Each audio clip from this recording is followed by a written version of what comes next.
My wife and I are planning on moving to Alaska next year, 2011. We're going to be as self-sufficient as possible by purchasing some scenic land, building our own cabin, or possibly buying a small yurt, growing 95% of our fruits and veggies, and by hunting and fishing as well. We want to be off the grid as much as possible, so this means no government electricity, gas, water, or sewage services. One important thing we believe in is to recycle our poop and pee into valuable compost for our food and flower gardens. For those that don't know, it can be quite safe if you do it properly. According to Joseph Jenkins, who wrote the book on human poop and pee composting, it's called the Humanure Handbook. And he said, just because something is potentially dangerous doesn't mean it's always dangerous. He used the analogy of the drinking glass. It goes something like this.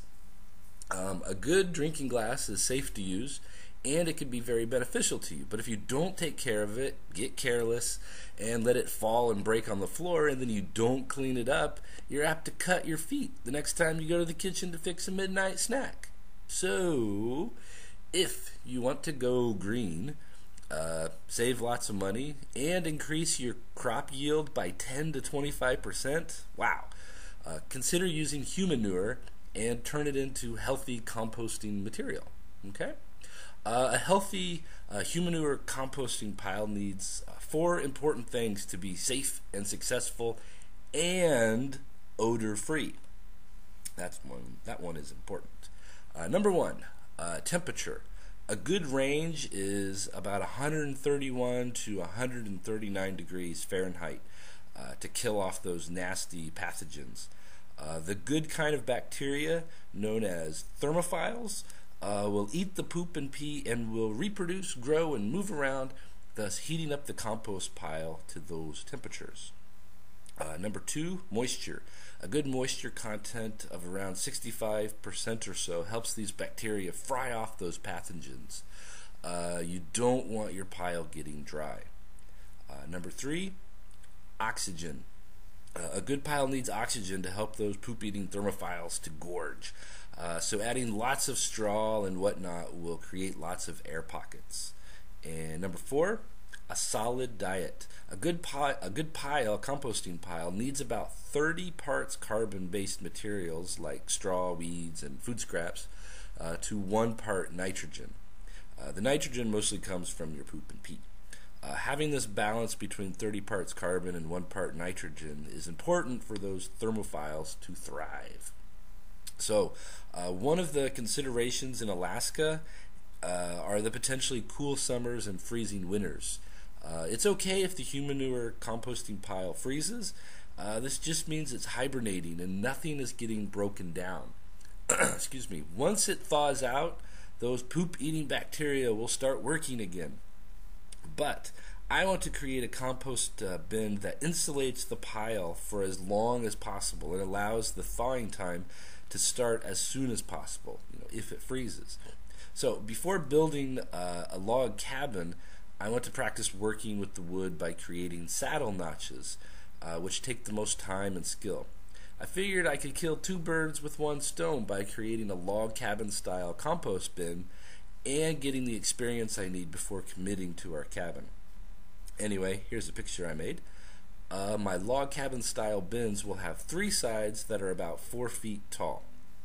The center opening that holds all of the compost materials will be about 4 by 4 by 4 feet. The front part will have 2 vertical posts that allow horizontal logs that'll have pegs to be stacked on top of each other. This part will act as the door. I will also have dug a 3-foot hole underneath the compost bin. The reasoning here is that I don't want the cold and or frozen ground to be touching the pile. I plan on filling the hole with empty plastic bottles with their lids screwed on, plus some rocks. I will then fill in the small spaces around the bottles and rocks with wood chips and dirt, though I'm not sure if the dirt is necessary. I'm just thinking I don't want the bottles and rocks to shift around much in the future. I guess I could add gravel if I have enough available. Anyway, I will eventually have a total of 4 bins and an 8 by 8 foot shed in the middle to hold. The shed's going to hold the carbon-based materials like straw, grass, weeds, and whatnot. The first bin will probably be filled in about a year. After that time, I will let it age and cure for 3 more years. At the beginning of each new summer, I will start a new bin. If I start the first one in the summer of 2011, then it will be ready for the garden in the summer or spring of 2015. At which point I can start adding new compost to that bin, thus starting the rotation for the second time. So back to the logs. In regard to those logs, I'm not sure of the diameter that each one will be. It all depends on what kind of trees I have available on my land. I know logs typically have an R value of 1 per inch. I'm thinking I'll probably use 12 to 18 inch diameter logs, so the R value will be about 12 to 18. I'm guessing between this and the insulated ground beneath, the hot bacteria will last a bit longer in the fall and winter. Hopefully. Who knows how long it'll last before it freezes.